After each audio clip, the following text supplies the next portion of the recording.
नमस्कार। मेरे YouTube channel किस्से कहानी की दुनिया में आप सभी का स्वागत है। आज हम सुनेंगे सिंहासन बत्तीसी की 25वीं कहानी त्रिनेत्री पुतली की कथा। तो आइए सुनते हैं।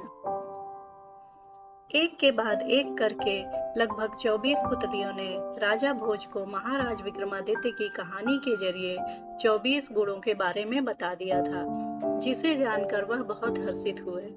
इसके बाद बारी थी 25वीं पुतली की। जैसे ही राजा भोज सिंहासन की ओर बढ़े, उन्हें 25वीं पुतली ने रोक लिया और कहानी के माध्यम से महाराज विक्रमादित्य के एक और महान गुण के बारे में बताने लगे। महाराज विक्रमादित्य अपनी प्रजा को अपनी संतान के जैसा मानते थे और हर हाल में सुखी देखना चाहते थे।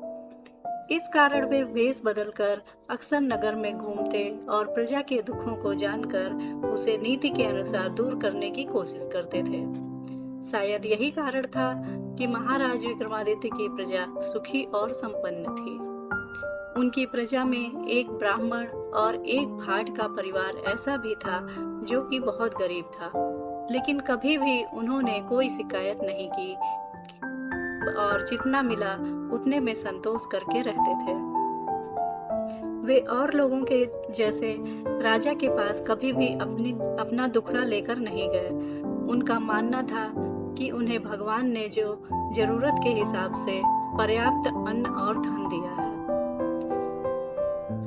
धीरे धीरे समय बीतता गया और अब ब्राह्मण और भाट दोनों की पुत्री की आयु विवाह योग्य हो गई थी, लेकिन उनके पास इतना धन नहीं था कि वे अपने पुत्रियों का विवाह करवा सके, क्योंकि वे दिन भर में जितना भी धन अर्जन करते थे वह केवल उसी दिन के लिए ही पर्याप्त हो पाता था।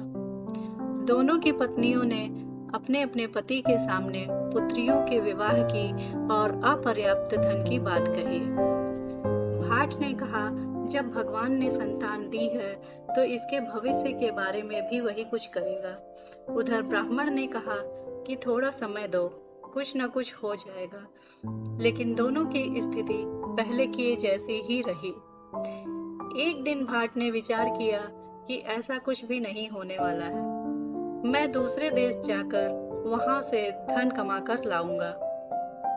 इधर ब्राह्मण ने सोचा कि वह जिन यजमानों के यहाँ पूजा पाठ करता है उनसे कुछ बात करके देखूंगा।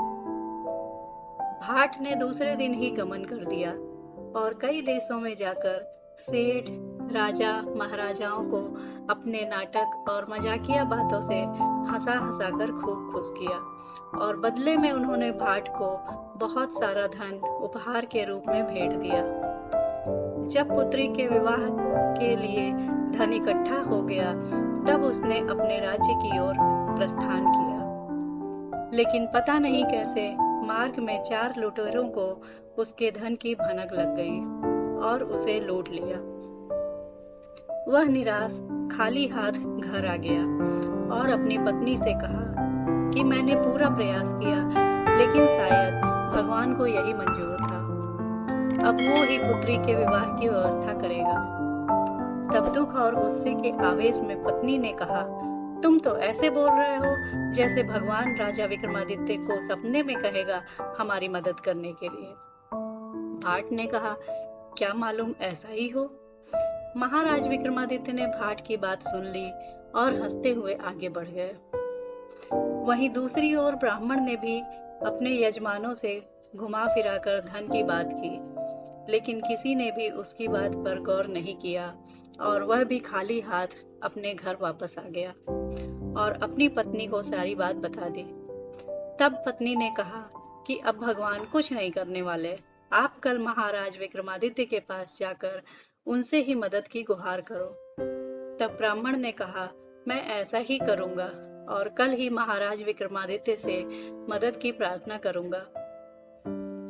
दूसरे दिन सुबह सुबह ही महाराज विक्रमादित्य ने 2 सैनिकों को भेजकर ब्राह्मण और भाट को दरबार में बुला लिया। महाराज ने भाट को 10 लाख स्वर्ण मुद्राएं दी और विवाह की शुभकामनाओं के साथ विदा किया। वहीं दूसरी ओर ब्राह्मण को केवल 10,000 स्वर्ण मुद्राएं देकर ही विदा कर दिया।